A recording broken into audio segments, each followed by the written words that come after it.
अस्सलामुअलैकुम। आप सब लोग कैसे हैं? उम्मीद है सब अच्छे होंगे। इस तरह के सेंटेंसेस हम डेली यूज़ में अक्सर बोलते हैं ना, जैसे कि रो रो कर उसकी आंखें सूज गई हैं, चीख चीख कर उसका गला दुख गया है, सो कर तुम थक नहीं गए।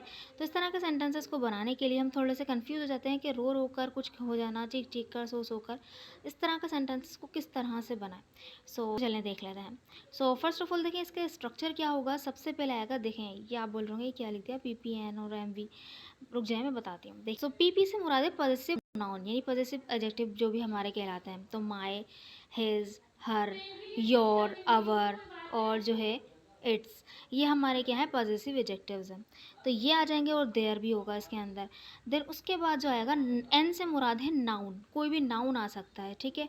यानी कि उसकी आंखें, उसके गला दुख गया है, उसका पेट दुख गया है, जो भी आप कह सकते हैं, तो वो नाउन आ जाएगा।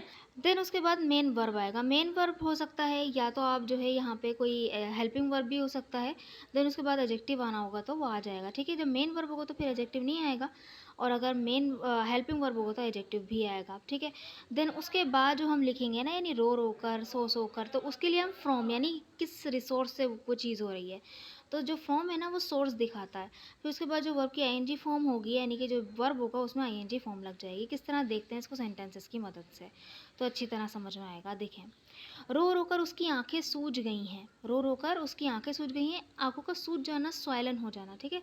स्वाइलन का यूज़ करेंगे यानी सूजी हुई होना, और उसके साथ हम हेल्पिंग वर्ब का यूज़ करेंगे इज ए मार का। और रो कर के लिए हम फ्रॉम क्राइंग का यूज़ कर लेंगे। हम बोलेंगे his eyes are swollen, his eyes are swollen, यानी उसकी आंखें सूजी हुई हैं, उसकी आंखें सूज गई हैं, क्या के फ्रॉम क्राइंग, रो कर, ठीक है। तो his eyes are swollen from crying. Next sentence देखें, हंस कर उसके पेट में दर्द हो गया है। हंस कर उसके पेट में दर्द हो गया है, तो यहाँ पर देखें पेट में दर्द होना, इसके लिए हम एक वर्ब यूज़ करते हैं हर्ट का। तो ये जो हम बनाएंगे ना वो प्रेजेंट इंडेफिनिट वाले उसमें बनाएंगे।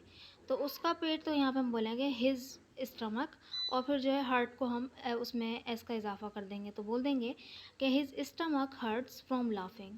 हिज स्टमक, कि उसका पेट, हर्ट्स यानी दर्द कर रहा है, दर्द करता है, फ्रॉम लाफिंग, हंस कर, ठीक है।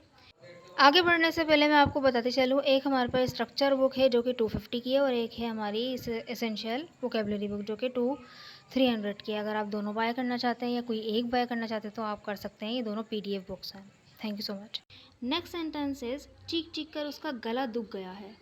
चीख चीख कर उसका गला दुख गया है, जैसे दर्द हो गया है तो इसी तरह गला दुख गया है, यहाँ पे भी हर्ट्स का यूज़ कर सकते हैं। बोलेंगे his throat hurts from screaming.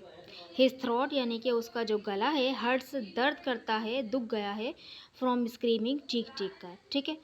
Next sentence is, पढ़ कर हम थक गए हैं। पढ़ कर हम थक गए हैं, तो हम थक गए हैं यानी हम थके हुए हैं, इस तरह का सेंस। या आप वी गॉट टायर्ड का यूज़ भी, वी हैव गॉट टायर्ड का यूज़ भी कर सकते हैं, और जो है यहाँ पर सिंपल हम बोल सकते हैं वी आर टायर्ड, यानी हम थके हुए हैं, फ्रॉम स्टडिंग, ठीक है। We are tired from studying, या बोल सकते हैं we got tired from studying, या बोल सकते हैं we have got tired from studying, ठीक है। आई होप कि आपको ये स्ट्रक्चर समझ में आ गया होगा। So this sentence is for you to translate. सो कर तुम थक नहीं गए, एक तरह का सवाल है, यानी कि तुम थके हुए नहीं हो सो कर। इस सेंटेंस को बनाकर ज़रूर कमेंट बॉक्स में लिखिएगा, ताकि मुझे पता चले कि आपको वीडियो समझ में आए कि नहीं है। Thank you so much.